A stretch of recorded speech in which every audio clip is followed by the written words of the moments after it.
Greetings to all who have clicked on this video. Today I will be showing you my Lego Grey Fergie MOC thing. Yes.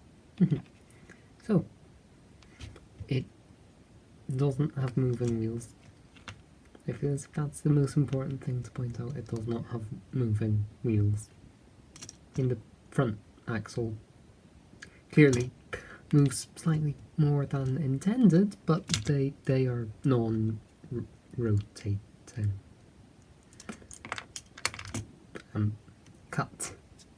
Uncut. Yes, so it has is engine detailing, as you can see, and said engine detailing has many holes in it, as I believe is appropriate, so that's nice.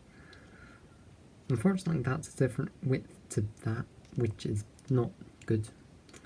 Steering wheel's at the wrong angle, which is not good. That's all stepped, which is not good. And not goodest of all, there's no third point for the 3-point linkage. That is atrocious. I honestly don't know why I'm showing this. It's not bad, it's just not good.